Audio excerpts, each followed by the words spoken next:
Pro-life talk. Real-world answers. This is Life Report.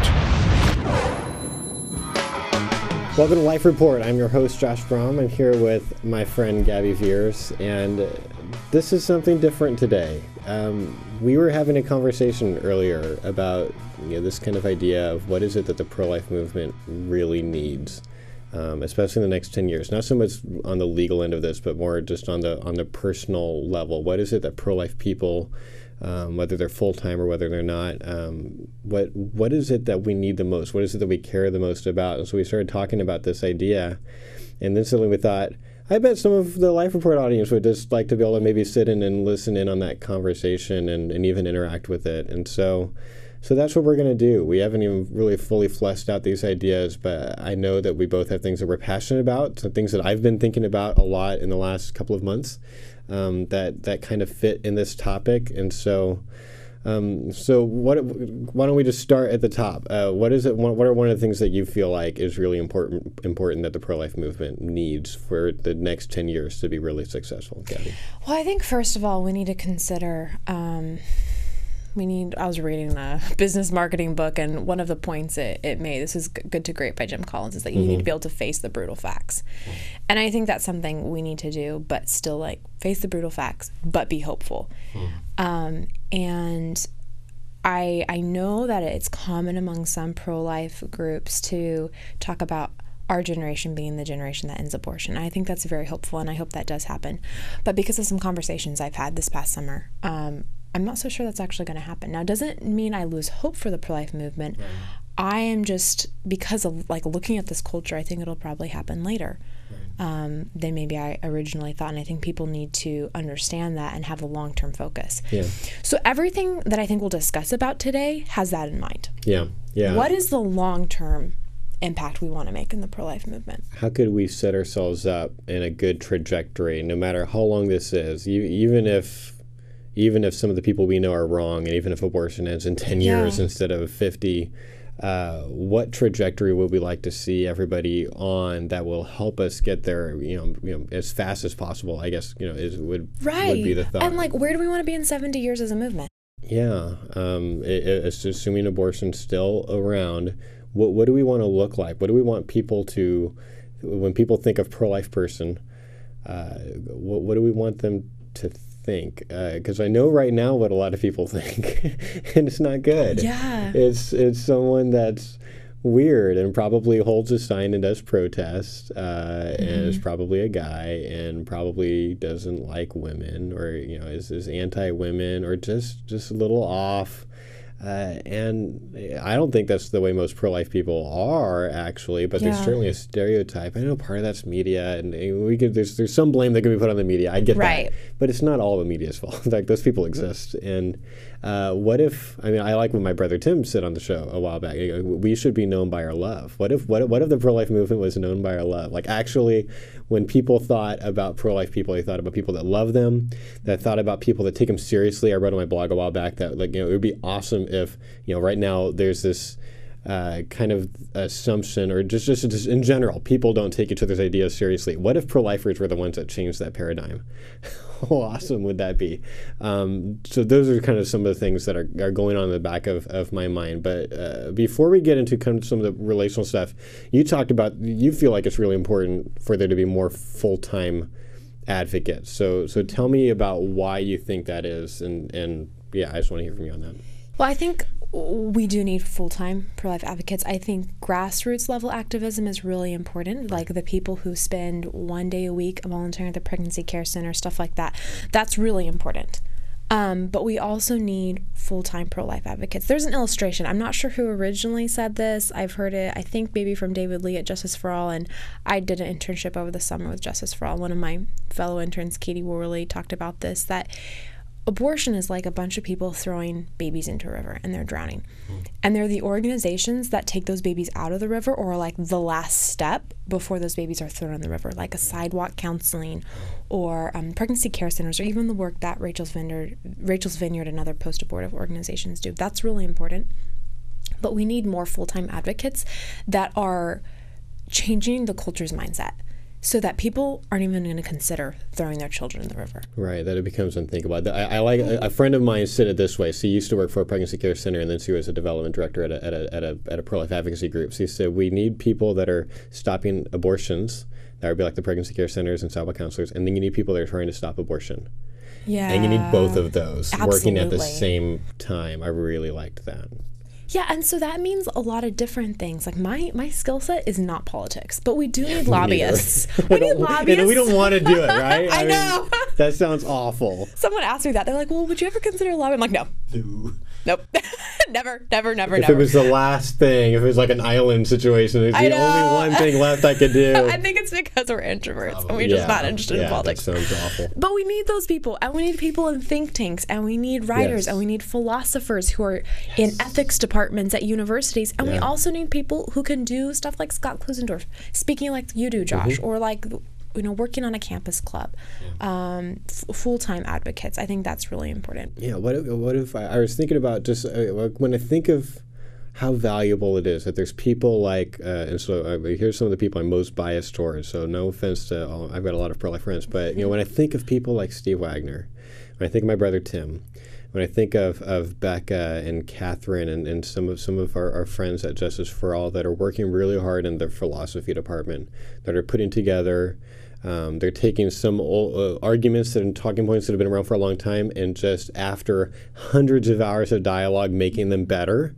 or more persuasive, or just maybe more helpful on a pragmatic level. Like how do we communicate those ideas to people now as opposed to the way we did 20 years ago? And then sometimes creating new arguments and new ideas. Like there's actually new ideas to be had that might that might sound weird, but yeah, there's new ideas to be had. We want more people that have a good education, have been trained to think well and think outside the box, and find ways to communicate this idea, this intuition, this belief, this worldview that we have that it's wrong to kill babies. Like it takes more than that to persuade most people to say that's killing babies.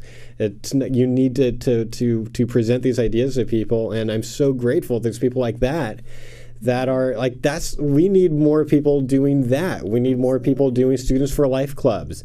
If you're on campus, I mean, there's so much you can do with a Students for Life club that you can't just on your own. And I think, like, just on a side note for Students for Life clubs, this is something that I only just now realized. I've worked with the Students for Life club for 2 years on my local community college. It's really hard. It's hard to get people involved because it's a commuter campus. But I think the most freeing thing I heard was, you don't have to do ice cream socials. You can if you want. Right.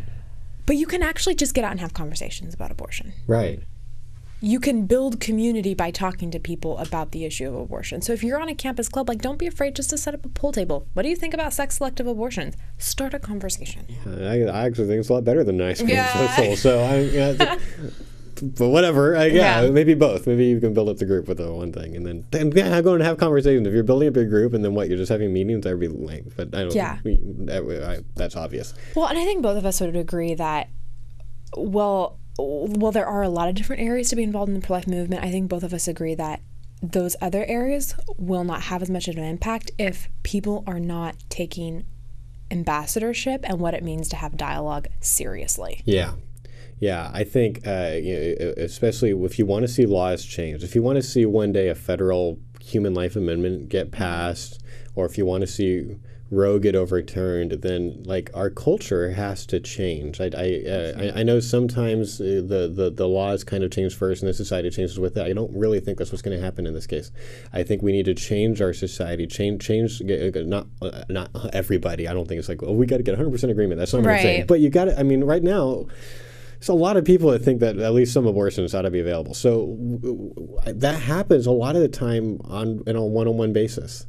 A lot of this, I think, happens through through conversations. I'm going to keep on doing campus work. I really believe strongly that we can do great work on campuses, but I'm becoming more and more interested in the idea of doing that through a relationship. But to do that, I really like something that you were saying today, Gabby, about how I think a lot of pro-life people don't really view pro-choice people, or even pro-lifers that disagree with them, not to mention pro-choice people, as... Or spouses, or everyone in their life.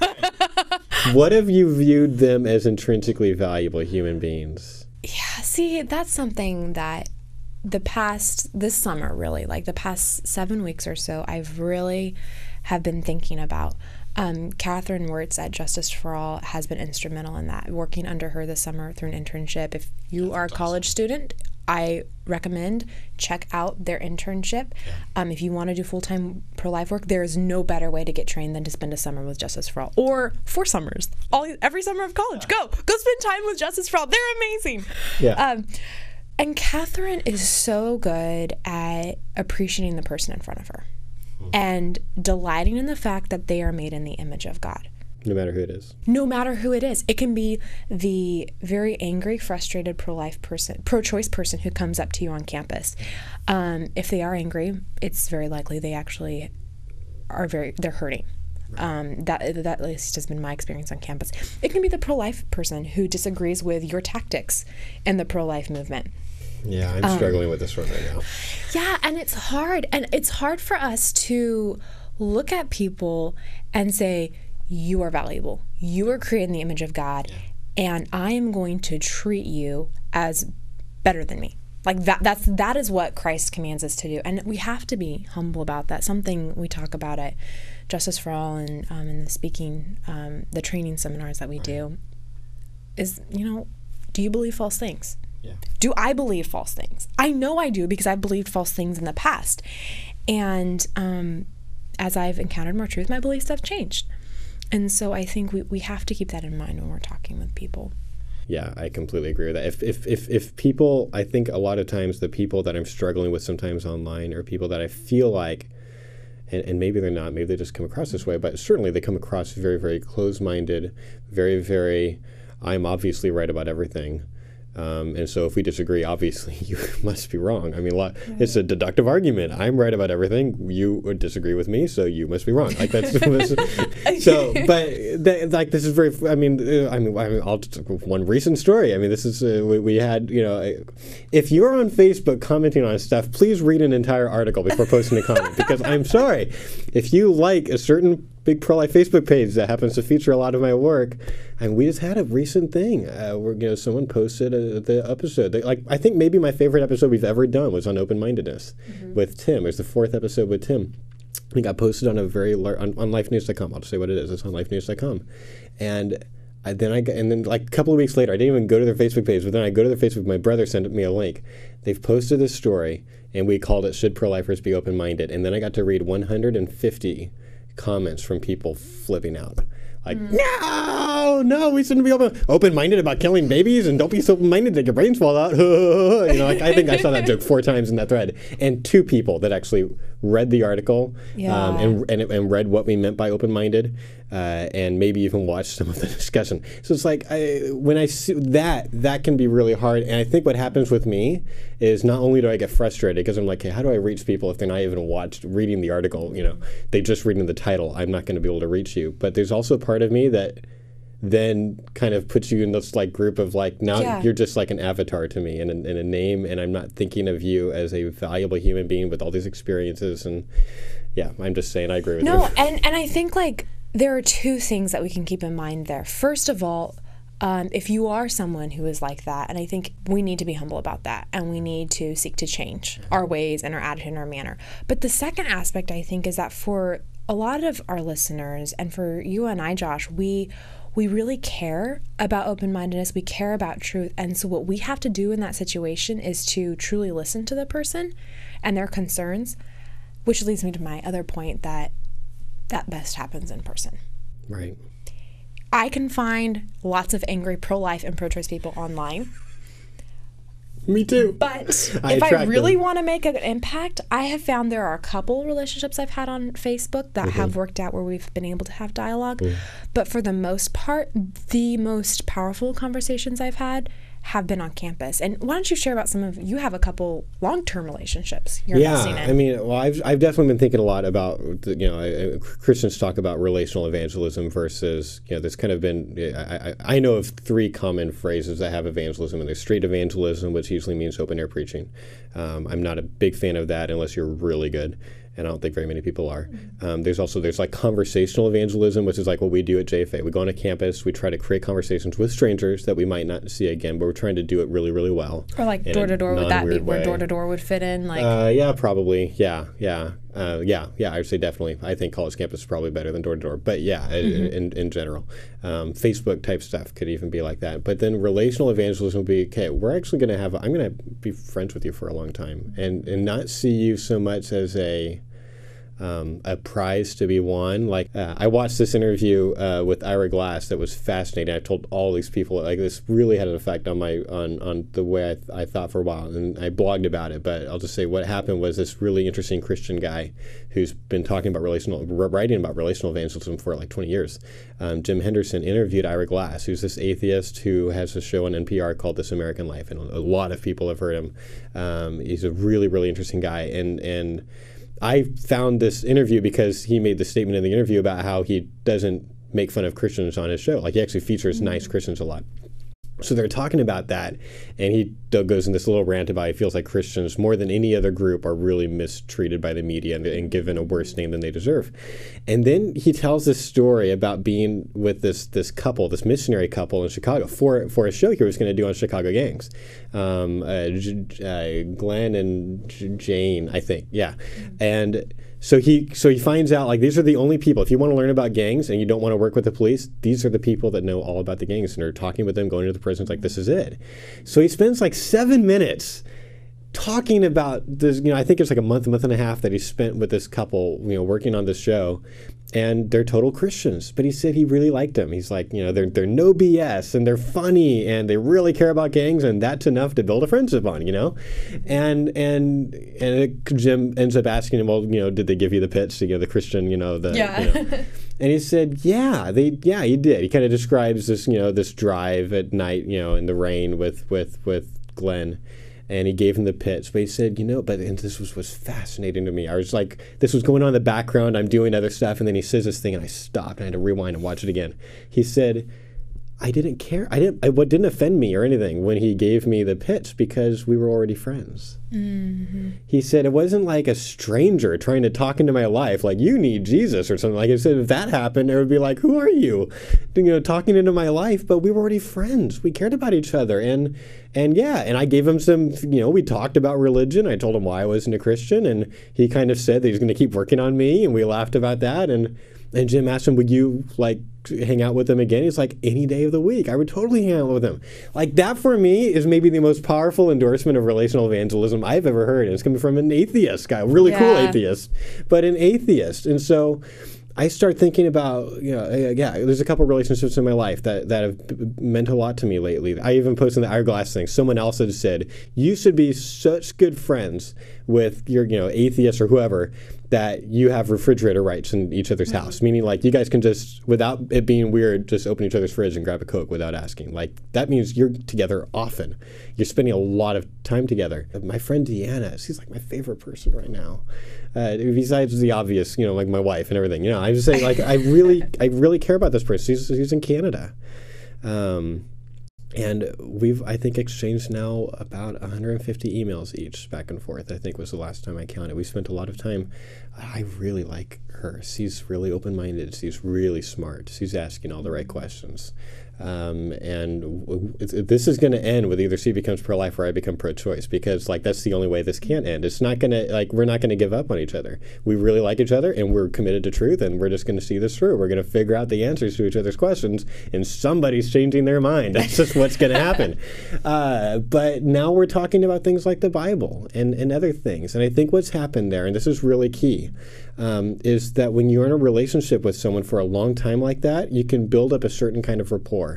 And it's something I think you should try to have in the first couple of minutes of any conversation, but you're going to get more of it with more time. There's two ideas. These can make a very powerful chord. If the person you're talking to figures out that you're both a really nice person, and nice is the wrong word, but like gracious, cares about people. Virtuous. Genuinely virtuous. That's what I mean. A virtuous person and smart. I found when they get both of those, then they're a lot more curious about why would you believe things that seem crazy to me. And I can ask her the same questions. You're really smart. You're really open-minded. Why do you think about these things? And we can challenge each other. I just think, boy, what if everybody could do that? Yeah, and I think we have to have the right attitude. It goes back to seeing this person as intrinsically valuable. That will only work if you don't just view this person as a means to an end. Right. You have to view them as I care about you. I'm willing to do the messy work of relationships because relationships are really messy. And something we were talking about, Josh, is how we compartmentalize our lives, and we've got our work time, and we've got, well, this is when I invest. I'm a part of I do pro-life advocacy this many times a year. I go do the walk for life. I do that. Or, maybe I'm involved in my parish or my church or whatever, this amount of time a week. But relationships aren't like that. No. They call you up at 10 p.m. and say, something's happened, I'm in a mess, can you help me out?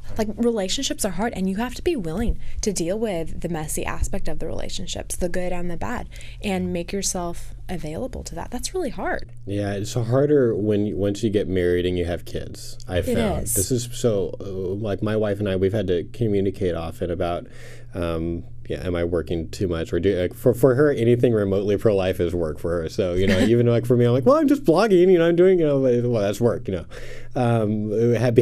being friends with someone like Deanna is, that would fall under that category. So am I spending enough time with our kids? Am I spending enough time with Hannah every day? So for someone listening, if they're wow, I'm too busy to exchange 150 emails with someone, first of all, I get that. It's a little easier for me because sometimes I'll be able to do that at work. But frankly, now my work's gotten so busy, I have to do a lot of this. Now I'm having to just get up earlier. I'm having to discipline. It's really hard for me, but I'm having to, sometimes get up. What if I can get up at 5:30 or 6 o'clock and fit in some of these things that I can't just get done at the office because there's too many other things going on. That might be, you might be CEO of some company, and that might be what it takes. If you care about having relationships with your closest friend who doesn't believe in God or isn't pro-life or whatever, you might have to write your next email to them early in the morning before you take a shower and get ready for work or whatever. So I think there's ways to do that, but I think you got to be communicating. If you're on your own, that's easy. You just figure out, okay, I'm gonna just do that. But communicating with your spouse and just making sure and I struggle with this sometimes, spending enough time being completely focused, putting the phone away and not checking it every 5 minutes and just chasing my kids from one end of the house to the other over and over and wrestling with them, doing that a lot. And that's not always easy. But that's, you shouldn't be I'm going to put so much time into all these people and all this godly work, and then I'm ignoring my family. That's a huge mistake a lot of people make, especially people in ministry, people in churches and stuff like that. Absolutely. I totally agree with that. And that's, I think, where it's important to view our lives in this whole big picture aspect. It's not church for this time, work for this time, family for this time, but it's okay, I am a whole person with a soul, and I've got to interact in all these different spheres of my life and be totally given to the person in front of me now. Right. And sometimes the things that we're called to do are hard and means that we've got to actually sacrifice some of the things that we want to do. Right, If you're an introvert like me, you might not want to go to that ministry event or go to that small group at your church. Okay, well, frankly, I would rather sometimes just be at home and watch Big Bang Theory with my wife, on TV and cuddle, than go to someone's house and do all those things. So I get that. I think, but there's this hard thing where you've got to decide, okay, what is it that I want to do with my life? What is it that I want to accomplish? What is it that who is it that I want to be? And I think a lot of times with that, you've got to make hard decisions. Doesn't mean you cut everything. I'm not that guy. You have to spend time just hanging out and watching Big Bang Theory or whatever. You got to just do that. I think you need to relax sometimes. But sometimes you're going to have to do less of that stuff so that you can do things that'll make an eternal impact. Absolutely. And I think keeping in mind, what's our big picture goal, going back to the big picture, and do I care more about myself, or am I going to be a person of humility that's going to put others before me? And make sure that I'm strengthened intellectually and spiritually, and I have something to draw from to actually give to people. I'm not running myself ragged, but to give up some of the me time to actually serve people. It's not easy. It's not. Especially in our culture where we're totally focused on ourselves. Girl, you need to have that pedicure. Like, just make time for yourself. Like, yeah, I don't relate at all to that. But that's something women do all the time. Okay. I'm missing out on a lot. No, so yeah, I suspect that there's people listening. Well, a lot of them have already stopped listening by this point because they think this is so weird. But for those of you that are skeptical and still listening, first of all, congratulations, you're awesome. But secondly, I want to make clear. Here's what we're saying. Like to bring it back to something that I know you care about. If you're listening to this show and you're not pro-choice, you care about abortion ending. I think abortion ends a lot faster if everybody does this. If everybody becomes more persuasive, so uses more good arguments and less bad arguments, which is why we started this show. That is the reason I started this show 5.5 years ago. It's because I wanted to talk about bad pro-life arguments, among other things. If we do that, we form relationships with people and we actually love them and really show that we love them and show that we care about multiple issues and multiple things, go care about the things that they care about too. I think abortion is way faster because people are going to, the better argument wins in the end. If in a situation with like me and Deanna, we're not giving up, the better argument's going to win. And I think I'm feeling pretty good about where I'm standing on that. However, she's really, really smart. So we'll see what happens. But I'm just saying, if you want abortion to end, it takes more than just voting right, even though I think that's really, really important. It takes more than passing state pro-life bills, even though I think that's really important. It takes more than sidewalk counseling, even though I think that's really important. It takes more than funding and volunteering for pregnancy care centers, even though I think that's really, really important. You need to find ways to get in it's such a cliche, your sphere of influence. Just that, the people around you that aren't listening to me. The community you have been placed in. Yeah. Yeah. There's a reason for that. Not just the Facebook community, the real community. Yeah. Get outside your comfort zone. And go make some friends that aren't the ones, maybe the people that you most want to be friends with. Sometimes you got to be friends with people that are kind of different from you, and that's, I think, when awesome things will happen. Absolutely. That's our show. So I'd be interested in what you have to say about this. You can go to prolifepodcast.net/178, scroll down through the show notes, which will probably be pretty brief for this, and you can ask a question. You can write a comment. We'd love to interact with you there. Remember, you can have an impact in any conversation about abortion if you remember to ask good questions, listen to understand, and find genuine common ground when possible. So have a great week. Go talk to someone. You've been watching Life Report, pro-life talk, real world answers. Life Report is produced by Right to Life of Central California. Visit their website at fresnoprolife.org.